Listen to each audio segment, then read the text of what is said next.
saya buat saya punya background dalam bidang ekonomi. First degree saya dalam bidang syariah dan ekonomi, kemudian master PhD saya memang saya buat totally ekonomi. Jadi saya rasa mungkin kalau ada pun yang lebih kurang sama kat sini tak ramai kot. Dan PhD saya lebih kepada kalau tengok PhD saya kat sini berkisar tentang hubungan Malaysia dan juga GCC countries. So lebih kepada political economy dan banyak saya bincangkan tentang international trade, hubungan dagangan. Tapi saya masukkan elemen bisnes dan juga saya masukkan elemen politik dalam perbincangan tesis saya. Dan tesis saya boleh download. Siapa nak download boleh download directly daripada di website Darul University. Memang free. Free of charge. Saya ingat kat Malaysia pun tak ada. Sorry, ini bukan orang lain. Pergi kat website ni ataupun cara paling mudah pergi kat Google, type nama saya, kemudian tulis Darul, nanti dia akan keluar. So basically apa yang nak saya kongsikan hari ini, sebelum saya pergi kepada tesis saya sendiri, saya ingin berkongsi tentang kenapa perlu buat kajian master dan PhD. Kalau macam kes saya tu mungkin sebab universiti hantar, jadi saya kena pergi buat juga lah kan, ke mana pun kena siapkan juga lah. Tapi setiap orang ada motivasi sendiri, setiap orang ada sebab sendiri kenapa mereka perlu melakukan kajian, sesuatu kajian. Itu kita kena jawab sendiri lah, kena jawab sendiri, fikir sendiri, dan lihat kepada kajian-kajian. Itu sebab tu pentingnya kat sini saya sebut, sebelum kita melakukan sesuatu kajian, kadang-kadang kita shock sangat kan, kata kita punya research ni, kita punya kajian ni tak pernah lagi orang buat, tanpa sebenarnya kita melihat kepada literature review ataupun kajian-kajian yang lepas pernah dijalankan. Kadang-kadang orang dah buat, dah banyak dah orang buat, dah tulis paper, dah tulis journal dan sebagainya, dan kita hanya menambah sikit, mungkin tak ada apa-apa yang kita tambahkan, just kita repetition ataupun kita gunakan method yang sama dalam plan tempat lain. Jadi perkara yang penting adalah, yang pertamanya adalah kita perlu melihat kenapa kita perlu kaji, kemudian mengkaji sesuatu yang benar-benar menjadi isu. Bagaimana kita nak tahu itu sebagai satu isu? Kita kena banyak buat literature review, baca jurnal yang telah diterbitkan. Satu masalah yang saya nampak adalah kebanyakan pelajar kita adalah saya sendiri pun dulu bila bersama dengan kawan-kawan, kita ada masalah untuk menggunakan search engine. Search engine dan juga engine pencari sama ada seperti Google ataupun JSTOR. Kadang-kadang kita cari benda yang, kita cari bahan yang bukan sepatutnya kita cari. Kadang-kadang kita cari terlalu luas. Contoh kita nak cari, kita buat kajian tentang, contoh kat sini bilang halal, kita cari tentang halal, lepas tu kita buat halal food sahaja. Kita cari tentang halal food, cari kat sini kan, kadang-kadang yang keluar benda yang tak berkaitan, ataupun dia keluar terlalu umum sangat. Jadikan kadang-kadang kita punya kajian tu tidak bersifat, kita punya pencarian itu tidak dapat menuju kepada tempat yang sepatutnya. Ini antara pengalaman saya lah bila bersama dengan kawan-kawan dan sebagainya kan. Kalau kita cari kat Google pun masalah macam tu juga. Bila kita cari bahan-bahan rujukan di Google, bila kita buat pernyataan umum ataupun kita masukkan tajuk kita, dia tak jumpa bahan tu. Saya tak pasti sama ada di sini ada tak kursus yang diberikan untuk menggunakan search engine. Kalau saya masa saya buat master di Universiti Malaya dulu, kami memang request dari pihak library untuk mengajar kami macam mana nak guna search engine. Macam mana nak guna and, or dan sebagainya. Dia ada cara dia supaya pencarian kita tu lebih spesifik. Saya rasa ini satu step yang penting lah untuk literature review. Kemudian masa saya di Darul pun, walaupun dah siap, dah master dah mengalami proses tersebut, Tapi kami pergi juga ke library, minta librarian mengajar kepada kami macam mana nak menggunakan. Kadang-kadang yalah, mungkin teknologi cepat berubah kan, 4-5 tahun dah berubah cara pencarian dia. Jadi kami pergi sendiri ke library, berkumpul 4-5 orang dan minta librarian mengajar. Mungkin di peringkat FTI yang agak sukar untuk kami buat. Pergi terus direct ke librarian dan minta bantuan cara macam mana nak cari bahan-bahan menggunakan database dan sebagainya. Okey, itu satu hal. Maknanya peringkat pertamanya mengkaji sesuatu yang benar-benar menjadi isu. Kemudian kita kena identify ketiga aspek penting. Ini pengalaman saya lah ni daripada bincang kawan yang lepas. Bentuk apa kajian kita ni? Adakah ianya bersifat normatif atau ianya bersifat positivism, positif, normatif, positif saya rasa banyak boleh baca balik. Okey, sebabnya contoh banyak yang buat kajian tentang persepsi. Bila dia buat persepsi, kita dalam Islamic Studies, saya first degree dalam Islamic Studies, so saya ada latar belakang sedikit sebanyak, dan saya masa di Sebelah pun banyak menyedia first degree tentang kajian tentang Islamic Studies, syariah dan sebagainya. Kita dalam Islamic Studies ni banyak kajian kita yang adalah bersifat normatif. Banyak kajian kita yang bersifat normatif. Kita ambil kajian-kajian daripada Quran, daripada penulisan-penulisan lama dan sebagainya. Tapi bila kita buat research, kebanyakan daripada pelajar buat research, dia cuba buat tajuk tentang persepsi. Bila dia buat tentang persepsi, biasanya kajian tentang persepsi ini adalah bersifat positivism, bersifat positif. Maksudnya apa yang kalau dalam normatif itu semua telah ketetapannya telah pasti, maknanya daripada Al-Quran, hadis, buku-buku ijtihad para ulama dan sebagainya. Begitu, kalau ada perubahan pun kita ada ijtihad dia lah kan. Tapi dalam positivism, dalam approach positivism ni, saya sifatkan sebagai positivism lah, dia tidak ada rujukan khusus ataupun tidak ada ketetapan yang khusus. Tapi di sana ada kajian-kajian yang telah pernah dijalankan, yang kebanyakannya bersifat kajian tentang behavior. Contoh kita kaji penggunaan makanan halal. Kita kaji tentang persepsi je, very terlalu general, terlalu umum, sampaikan kita tidak ada dia punya theoretical foundation, tidak ada theoretical framework. Sedangkan kalau kita kaji tentang persepsi ini, dia banyak berkaitan dengan behavior, perilaku. Dan perilaku ini banyak telah dikaji oleh ahli-ahli psikologi dan sebagainya. Jadi kita tak nak kena juga tengok kajian yang berkaitan dengan perkara tersebut. Okey, macam saya buat tentang zakat kan. Okey, kita bukan hanya sekadar study nak bayar zakat atau tak nak bayar zakat. Dia mesti ada underlying foundation, ada punca kenapa, dan kenapa itu perlu dijawab melalui teori behavior. Sebab kita tidak mengkaji tentang normatif, sesuatu yang bersifat normatif, kita mengkaji tentang positivism kan. Okay? Jadi saya soalan itu menjawab positif atau normatif, didaktif atau induktif, sama ada kajian kita bersifat induktif atau induktif, dan akhir sekali barulah kita pergi kepada sama ada kita nak buat kuantitatif ataupun kualitatif. Okey, dalam kes saya, apa yang saya buat? Persoalan kajian saya. Okey, ni boleh download Okay, kajian saya bersifat exploratory. Exploratory. Okey. Ini abstract ni. Kita pergi dulu. Problem statement. Okey. Sebab ini saya punya research adalah continuation daripada master dissertation saya, master thesis saya, yang masa tu saya buat economic modelling. Bila saya buat economic modelling, dia banyak nak involve mathematics. So asalnya saya nak buat macam tu. Saya nak buat ada model, kemudian saya test model tersebut. Tapi bila saya sampai di Durham, saya punya supervisor tak setuju dengan approach tersebut. Sebabnya dia sebab saya punya supervisor ni old school, seorang daripada orang putih, British, dan seorang lagi daripada Turki. Okay? Dan dia ni tak berapa nak suka sangat tentang economic modelling. Jadi dia suggest saya untuk buat political economy, dan saya terpaksa ubah lah.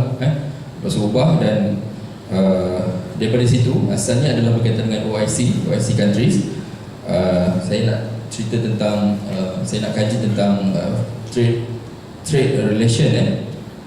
Towards the end tu dia kata okey, tukar kepada ambil salah satu group daripada OIC tu, salah satu group daripada OIC, dan saya pilih GCC lah, dan kebetulan masa tu GCC memang menjadi satu isu lah antara Malaysia dan juga GCC, sebab kita Malaysia approach untuk adakan free trade agreement. Dalam masa yang sama kita punya investment daripada GCC itu meningkat. So saya nak cari punca dia, kenapa dia meningkat, kenapa meningkat, adakah faktor agama itu memainkan peranan dalam hal ini. Okey, jadi itu persoalan dia. Macam mana saya buat research tu, okey, macam mana saya menjawab persoalan tu. Ada banyaklah persoalan ni.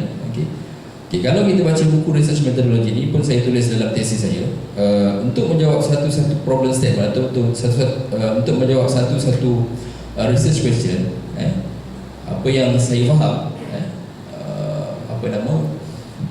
kita tak semestinya kita menggunakan satu method saja. Tidak semestinya menggunakan satu method. Bergantung kepada approach kita. Ada setengah supervisor kata just guna kualitatif, tapi ada setengah kata kena dua-dua. Tapi dalam my case, saya gunakan apa yang disebut sebagai triangulation method. Saya ada index, kemudian saya ada interview, dan saya ada questionnaire. Ketiga-tiganya saya adun dan menjadi satu kesimpulan.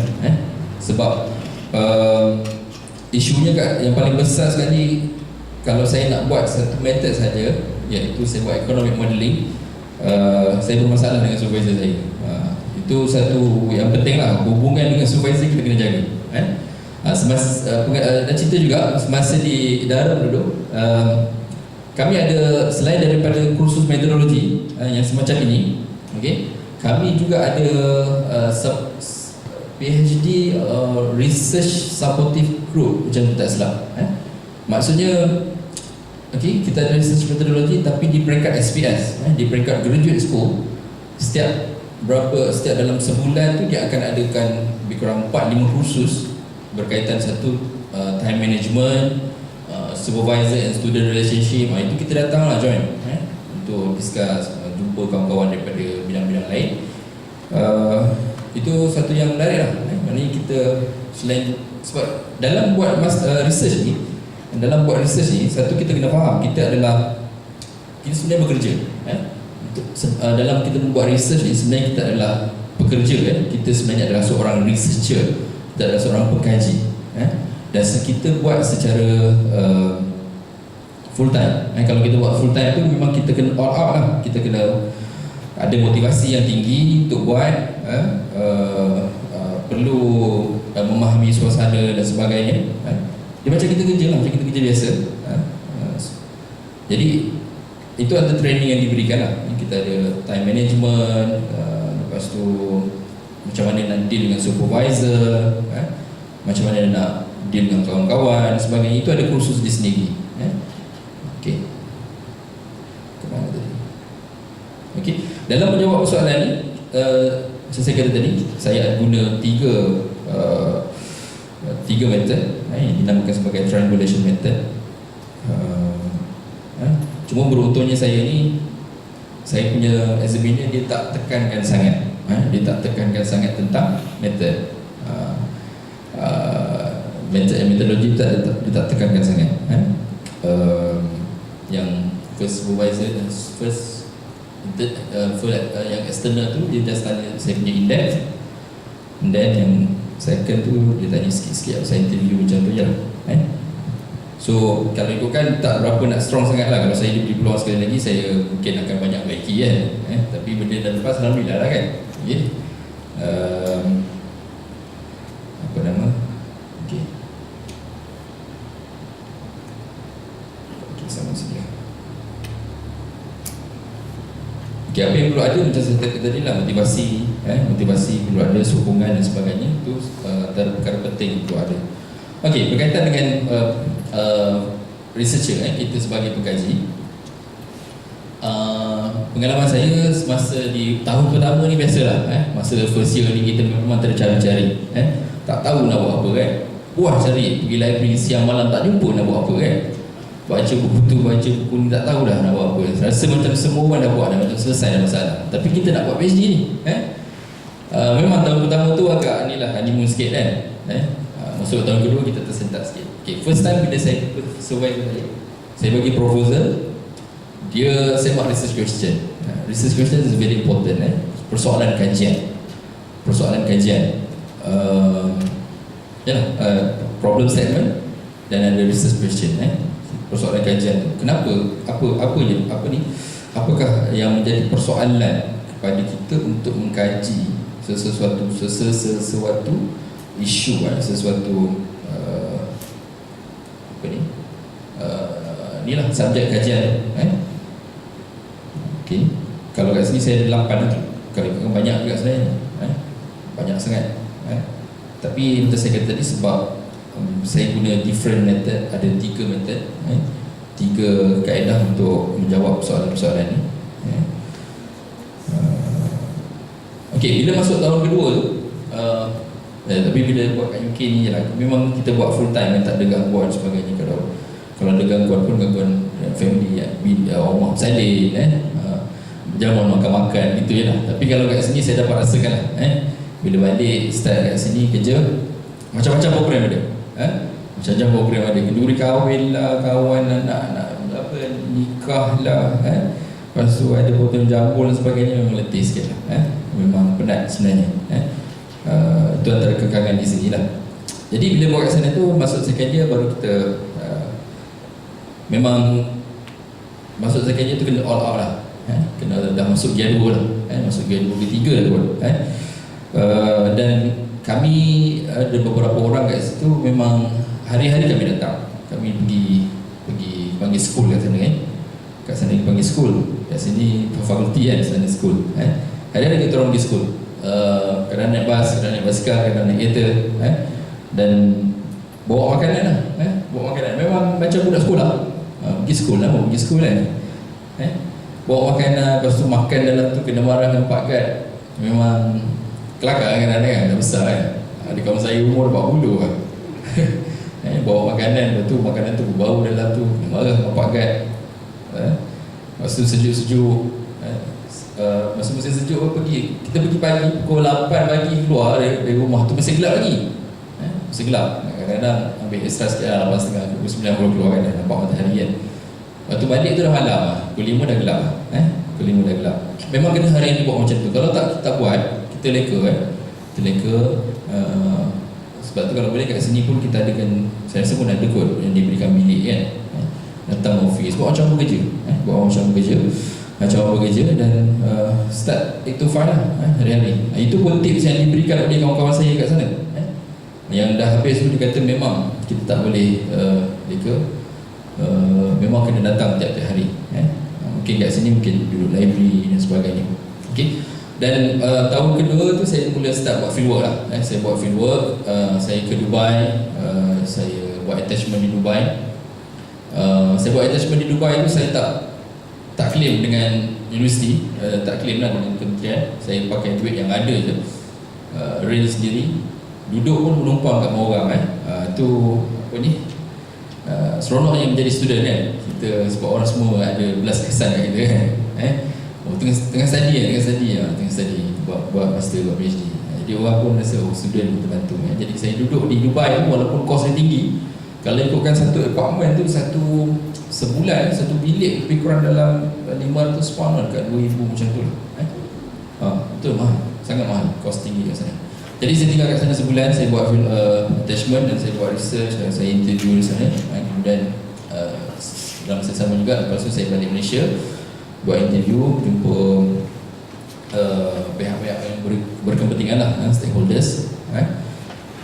Kemudian yalah, masuk tahun ketiga tu memang dah totally all out lah. Kalau tahun 2 tu balik pukul 5, tahun 3 ni sampai pukul 9, 10 malam kan, balik, kadang-kadang tak tidur, nak siapkan sebagainya kan. Alhamdulillah saya dapat siapkan dalam lebih kurang komplit, siap dengan Viva lebih kurang 3 tahun setengah. 3 tahun setengah siap komplit semua. So cuma saya punya seremoni tu saya defer lah. So saya start 21/1/2007. Saya punya kalau kat sini sertifikatnya bulan Januari juga, bulan Januari tahun 2010. Saya 27 Oktober 2010. Okay. Apa lagi? Okay. Ni saya sebut tadi dah. Soalan kajian, untuk daripada soalan kajian tu kita bentuk objektif, daripada objektif baru sebelum tu kena baca lah dulu, kemudian baru kita buat proper literature review, yang lebih proper lah. Saya rasa mungkin dalam kelas ni dah belajar kan macam mana nak buat literature review, literature review kritis lah, kritis. Saya ada punya table tapi saya tak ingat kat mana saya letak untuk memudahkan kita. Apa dia, objektif dia, method yang digunakan, finding dia. Kalau kita buat satu table tu senang kita nak refer kan. Okey, kursus semua yang tadi yang saya sebut tadi kan, penggunaan search engine dan database, nak cari bahan-bahan rujukan, menggunakan database, menggunakan search engine tu dia ada cara dia kan. Kita bukan, kalau kita cari menggunakan cara yang kita ada sekarang mungkin boleh dapat, tapi tak sama dengan kalau kita gunakan dengan teknik yang betul. Kemudian untuk satu lagi saya cadangkan ni lah, saya rasa mungkin ada yang dah tahu tentang Mendeley dan juga EndNote program. Ini agak penting untuk buat citation. Bila saya dah siap PhD saya nak publish. Okay. PhD saya guna saya guna Harvard in-text citation, maknanya saya cite dalam body. Okay. Contoh macam ni, Adam Smith 1776 kan, dia dalam body lah. Tapi ada setengah jurnal dia nak guna apa ni? Okay, macam saya publish ni, ada yang setengah tu dia perlukan citation dalam bentuk footnote. Kalau kita ada EndNote program, okay, dia lebih mudah. Contohlah kita dah buat dalam satu muka surat, tiba-tiba supervisor kita tak naklah buat macam ni, tukar kepada APA, ataupun kita nak supervisor kita kena publish tengok jurnal dalam bentuk APA pula, kita buat Harvard, kita buat Harvard system. Jadi kalau kita ada EndNote, dia memudahkan kita, dia boleh terus tukar. Kat sini ni APA style. Kita tengok APA style, dia tak ada etalik Kalau kita tukar kepada contoh Harvard, just klik kat sini, dia akan tukar, dan dia akan tukar directly dalam kita punya thesis ataupun dalam kita punya word pun dia akan bertukar juga. Itu antara program sokongan yang kita perlu ada lah. Kemudian rakan sekerja peers ini agak penting dalam memilih kawan untuk menyiapkan PhD ni. Kalau kawan tu asyik menyembang, macam kalau kat UK tu, kalau kita duduk di overseas ataupun kita rumah dekat KL, lepas tu datang sini buat master atau PhD, ini sangat penting. Kalau kawan tu hari-hari asyik ajak main bowling je kan, ataupun cari kamera ke apa ke, bila dah shock dengan kamera terutamanya, saya pernah satu ketika tu agak hang jugalah bila kita dah terpikat dengan penggunaan digital camera kan. Hari-hari pegang digital camera tu problemnya. Bila dah pegang digital camera ni, kadang-kadang seminggu tak belajar, itu problem juga lah. Bila seminggu tu okey, kena sebulan 2 bulan habis, itu masalah. Okay. Cari kawan yang boleh bantulah. Alright. Last ni okey. Cara antara lain yang boleh kita gunakan untuk, okey, masa saya nak first time nak buat tesis tu, apa saya buat adalah kita refer.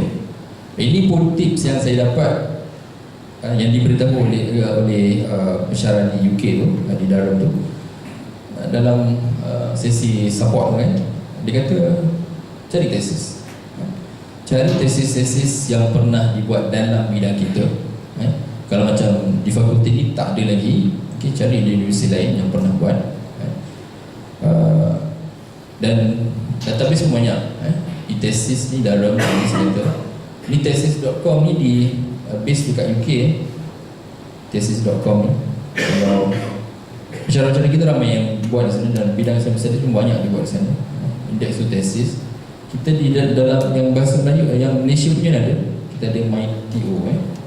MyTO. Ini antara database yang diguna pakai untuk mencari tesis-tesis. Cuma yang kat Malaysia ni kita tak boleh direct download, kita kena cari tempat tu juga. Dan itu pun yang saya buat, saya collect tesis-tesis. Okay. Saya collect tesis-tesis daripada, saya sempatlah collect compilation of tesis. Ada yang saya copy, ada yang saya download, tak ingat kat mana. Okey, satu lagi. Kalau you all buat, kalau ada yang buat interview ataupun yang buat survey, saya cadangkan buatlah satu name card, to be professional. Buat satu name card, tak salah gunakan UTM, tulis researcher, because you are a researcher professionally. You are a researcher. Itu yang saya buat. So orang akan bekerja sama, lebih bekerja sama. Selain daripada surat, adakan name card, supaya orang mudah untuk bekerja sama dengan kita, terutama kalau kita deal dengan pihak-pihak kawan dan sebagainya kan, managers ke ataupun agama dan sebagainya. Buat satu kan, menyatakan bahawa kita adalah seorang researcher professionally. Okay, alright. Saya rasa cukup sangat tu. Macam ada buka soalan ke? Serah tu setengah jam tadi nak buat dia. Okay, saya serah kepada Ustaz Dr. Nazmal. Terima kasih. Terima kasih kepada Dr. Fauzi. Jadi insyaAllah saya rasa kita jemput lagi satu speaker dan kita akan buka soalan selepas itu kan. Jadi rasanya kalau soalan nanti takut yang ke belakang tu tak sempat cakap. Sebab ada kemungkinan speaker-speaker lain mungkin dia tak bercakap nak bercakap banyak, dia mungkin suka berkongsi. Jadi kita beralih kepada pembentang yang kedua, Dr. Bushra binti Basirun. Beliau sekarang adalah penolong pengarah di Pusat Islam. Beliau menyiapkan tesis PhD dia di Universiti Malaya. Jadi kita dengar daripada Darul. Saya baca Durham, tapi sebutnya Darul. Yang Mandarin sudah. Jadi tanpa melengahkan masa, saya mempersilakan Dr. Bushra untuk berkongsi dengan beliau dan kita semua. Silakan.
Bismillahirrahmanirrahim. Assalamualaikum warahmatullahi wabarakatuh.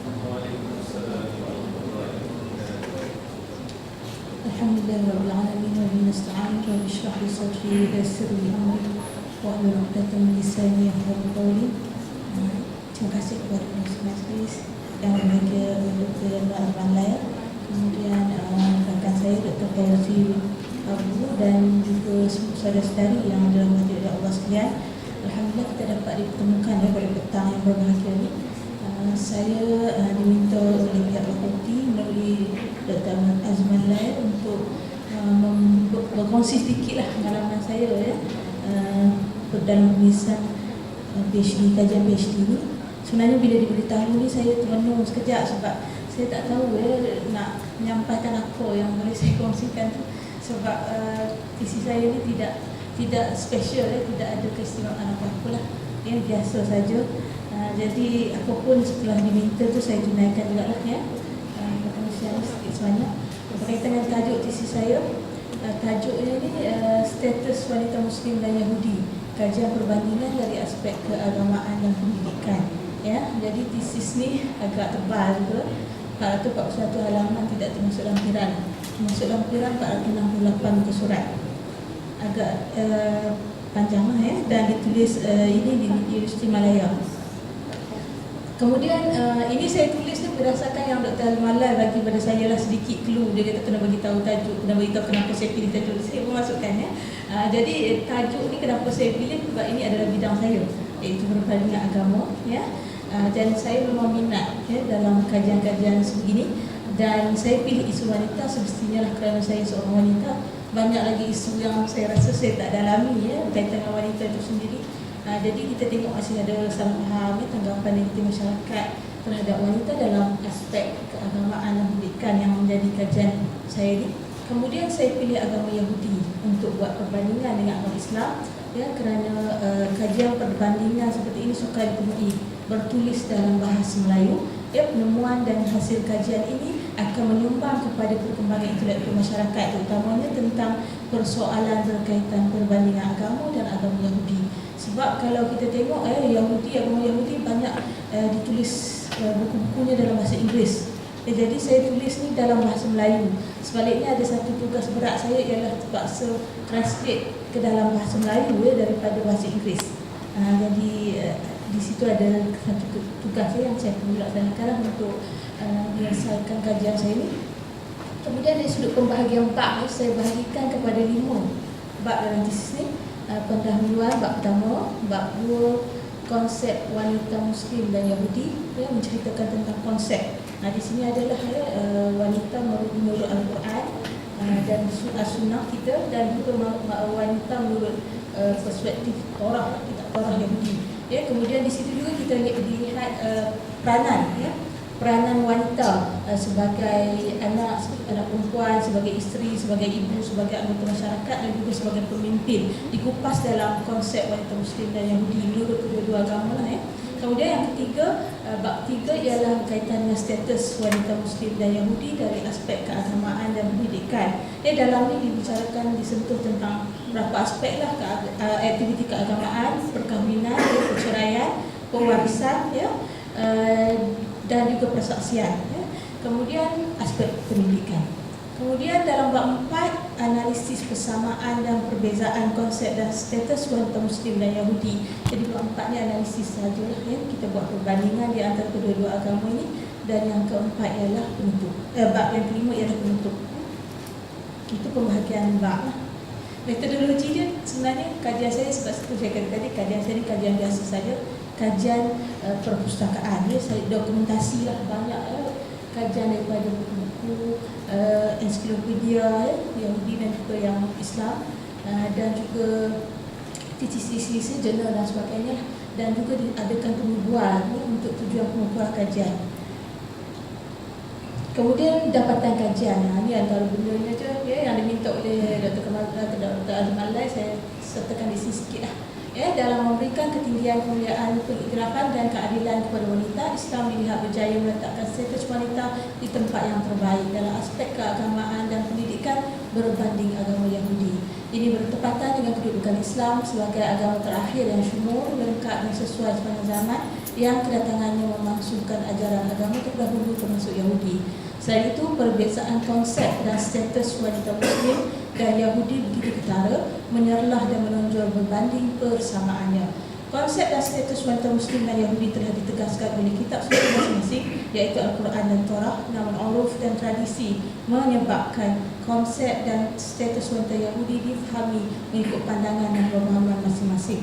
Dan yang terakhir ialah penafsiran pada raba-raba Yahudi mencetuskan perbandingan yang ketara dalam konsep dan status wanita Yahudi berbanding wanita Muslim dalam berbagai aspek kehidupan. Itulah dapatan kajian secara ringkas yang boleh saya sampaikan di situ.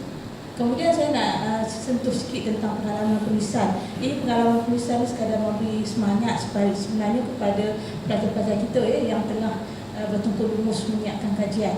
Sebab penting kepada kita untuk susun strategi matlamat kita, bagaimana kita nak melamatkan kajian kita tu dengan jayanya. Sebab saya adalah benda ni saya laksanakan SEM pertama contoh dia, sikit belajar 6 SEM lah, 3 tahun ni. Jadi SEM pertama tu bab 1 dan 2. Sebenarnya saya tulis dalam SEM tu mudah dilihat sebenarnya bulan pertama saya masuk pendaftaran tu, bulan pertama saya siap bab 1. 1 bulan, dalam 1 bulan tu siap. Dan masuk bulan kedua dan ketiga tu, kalau kira bulan lah, bulan kedua dan ketiga saya dah siap bab 2. Terus bab 2 siap konsep tadi. Kemudian dan seterusnya lah, saya siap sampai SEM 2 bab 2 dan 3, separuh bab 3. Kemudian SEM 3 tu separuh bab 3 dan bab 4 dan SEM 4 tu bab 4 dan bab 5. Jadi bila 2 SEM terakhir, ini yang tahun terakhir 2 SEM terakhir ni sebenarnya saya dah siap menulis sepenuhnya. 2 tahun tu dah siap menulis sepenuhnya tesis saya. Cuma saya sediakan 2 semester ni untuk apa? Sebab saya tengok pensyarah penelia kita pun sibuk. Dia sibuk, dan bila saya bagi setiap chapter tu pada dia ambil masa lah dia, dan dia tanda tak habis pun, tanda kan, nampak tak ada kesalahan. Jadi saya bagi 2 semester ni untuk pembagian lah. Jadi penyedia akan semak-semak semula dengan teliti, dan saya buat penambahbaikan untuk semester 5 dan 6. Sebab tu lah pada semester 6 tu sebenarnya saya dah balik di sini sebab dah selesai, dah submit dah, cuma tunggu viva saja. Dalam semester yang ke-6 dah balik sini, tunggu untuk masuk ke fakulti sebab belum cukup masa, dia belum habis dan saya tak boleh masuk tugas lah jadi itu yang berlaku lah dan ini yang saya tetapkan matlamatnya, dan saya berjaya lah mencapai target saya tu alhamdulillah. Jadi dari sudut anugerah saya punya ni nak cerita untuk ni je lah sebut untuk memberi semangat galakkan pada semua. Yang tesis saya ni saya dapat University of Malaya Islam Award dari Universiti Malaya, dan juga anugerah Perkhidmatan Cemerlang UTM lah untuk cuti belajar. Kemudian ada beberapa perkara lah, sebenarnya saya malah nak share benda ni, tapi takut orang rasa benda tu agak pelik tapi yang pelik-pelik tu pun itulah hakikat yang telah saya lalui. Alhamdulillah mungkin rezeki lah. Saya sebenarnya tidak membentangkan tesis ini. Ada sisi viva, menghadiri seperti biasa. Cuma pada hari viva tu saya masuk dengan slide yang telah sedia lah dan saya pun menghafal segala istilah-istilah Yahudi tu, Yiddish tu punya hafal takut ditanya, dan kita kena ingat lah sebagai pengkaji kan. Jadi bila sampai ke bilik viva tu, bila masuk saya tidak diminta membentang. Saya bagilah slide tu ada tapi saya tidak diminta membentangkan slide. Jadi saya hanya diminta duduk dan menjawab. Soalannya dalam sekitar 4 soalan saja ditanya berkaitan dengan tesis dan berlangsung dalam kira-kira 35 minit. Luluslah alhamdulillah. Allah memudahkan, dan itulah yang berlaku. Saya tak tahu dah nak cerita macam mana, cuma ditanya tentang kepentingan kajian saya. Dia tanya kenapa saya memilih istilah Muslim, tidak Islam. Wanita Muslim, kenapa tidak wanita Islam? Itu 2 soalan kan. Kemudian ada yang seorang lagi bertanya tentang objektif kajian tu ditanya sedikit, dan saya menjawab soalan sekitar tu lah, dan sedikit tentang feminisme. 4 soalan itulah yang ditanya masa viva.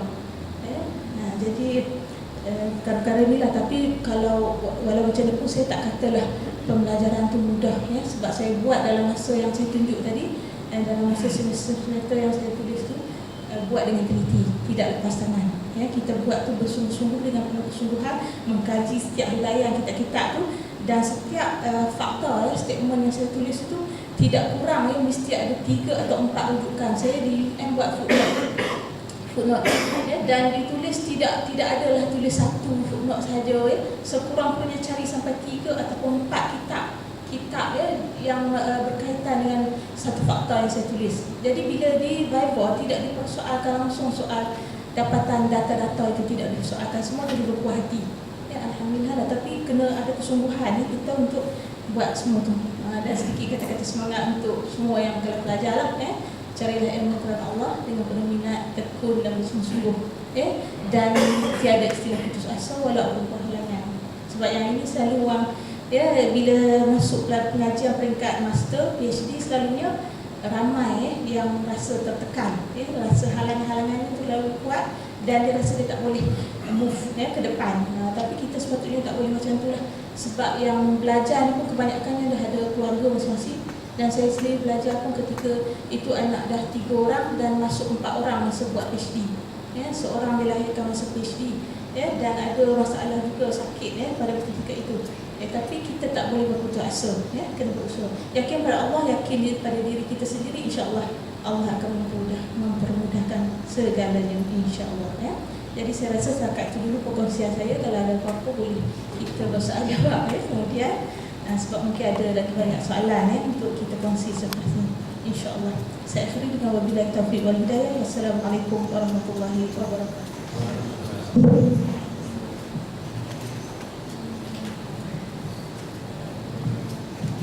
Okey, demikianlah tadi pembentangan yang ringkas, lebih ringkas daripada pembentangan PhD dia, 35 minit. Jadi kita sedang menunggu pukul 3.30 untuk bersama dengan Dr. Sulaiman Syakir. Jadi alhamdulillah kita ada masa 15 minit, jadi saya buka lah kepada sesi soal jawab. Nak bertanya lagi, mungkin titik Dr. Bushra masih tak habis lagi dikorek. Jadi kalau ada sesiapa yang nak bertanya, nak berkongsi, boleh rujuk dan kita persediakan 2 orang panel kita pada petang ini, Dr. Fauzi dan juga Dr. Bushra, untuk menjawab kalau ada persoalan daripada audiens. Kita ada masa 15 minit. Silakan. Ya, silakan.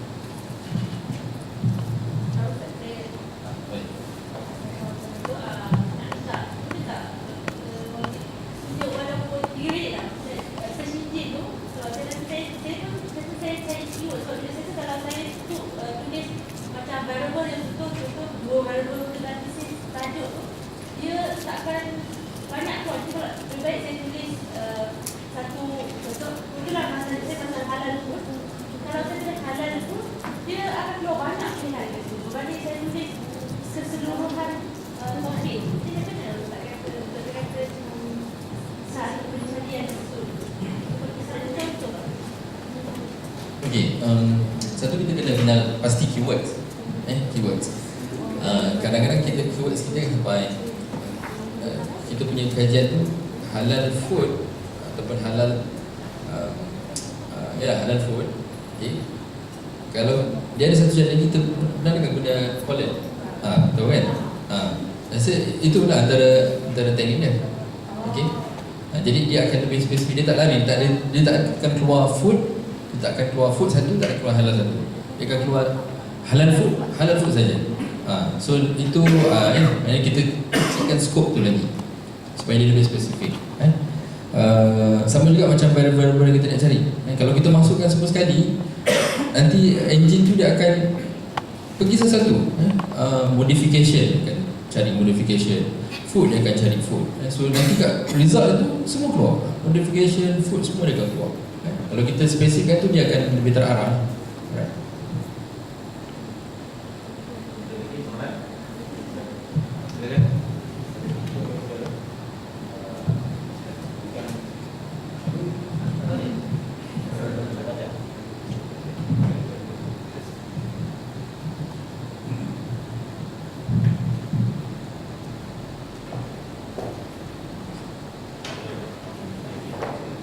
Bismillahirrahmanirrahim. Assalamualaikum warahmatullahi wabarakatuh. Ustaz, saya nak tanya doktor. Tadi doktor menerangkan daripada kita untuk research, buat research dan juga questionnaire untuk ke lapangan. Boleh doktor terangkan lebih sikit lagi macam mana kalau kita gunakan name card tu ataupun kad pengenalan kita tu, kita letakkan bawahnya nama fakulti kita dan juga tempat kita belajar iaitu Universiti Teknologi Malaysia. Boleh tak? Saya rasa tak ada masalah. Sebab kita berdaftar sebagai student. Bila kita sebut saya student, apa ni, kita pun ada bilik kan, diberikan bilik, dan letak nama student kena tulis kat situ PhD student, researcher, student. Tak ada masalah ini. Fakulti.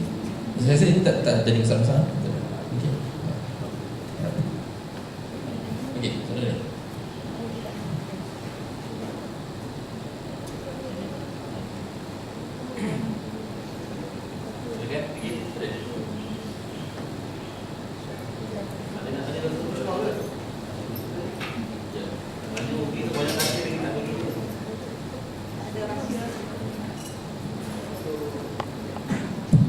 Dr. Fauzi, macam mana tu trend kita tadi bisa contohkan?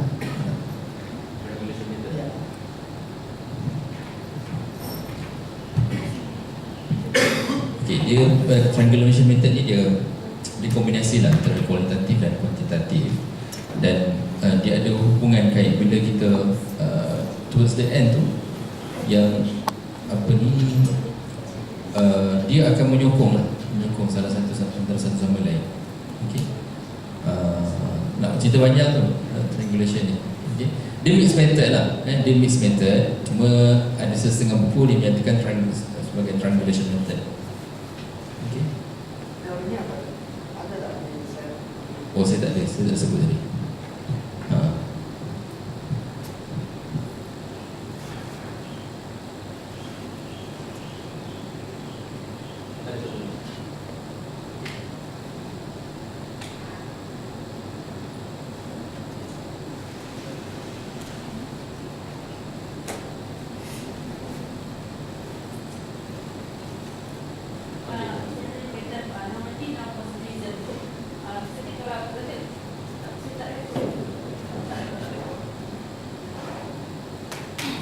Okay, saya nak bertanya pasal normatif dengan positivism. Kalau betul lah, kalau dalam kajian dalam pendidikan Islam ni memang banyak betul normatif, fact.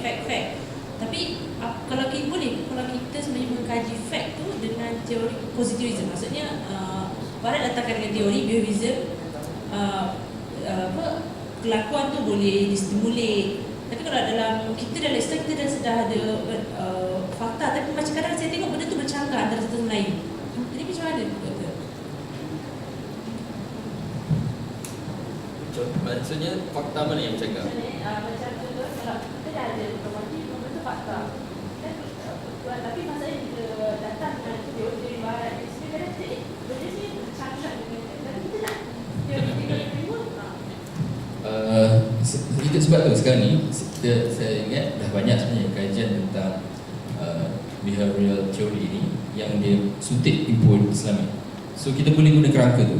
Dia ada kerangka yang sebab dia orang pun buat research secara penilaian, dia pergi ke ground dan dia dapatkan teori tu, dan teori tu mungkin sesuai dia dapat pun mengikut suasana di sana. Kalau kita nak guna di sini, saya cadangkan ambil juga ada beberapa teori tentang contohnya religiosity. Pernah baca? Religiosity. Okay. So itu sebab kita kena kukuhkan dalam literature review variable apa yang kita nak gunakan. Okay.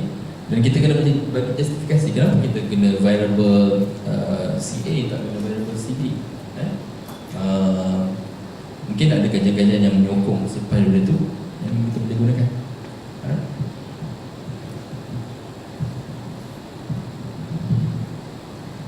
Saya ada satu soalan tak pasti apabila pada Dr. Nur Azman lain atau pada Dr. Nur Fauzi, Dr. Fauzi. Okey, tentang kerangka teori.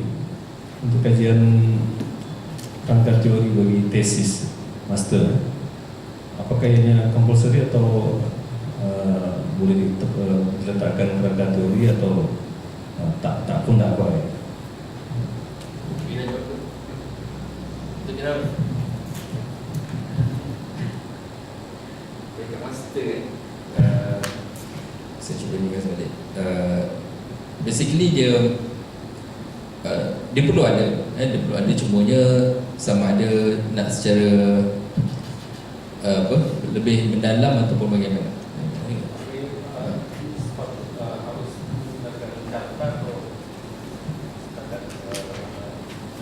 Itu bergantung pada kajian kita.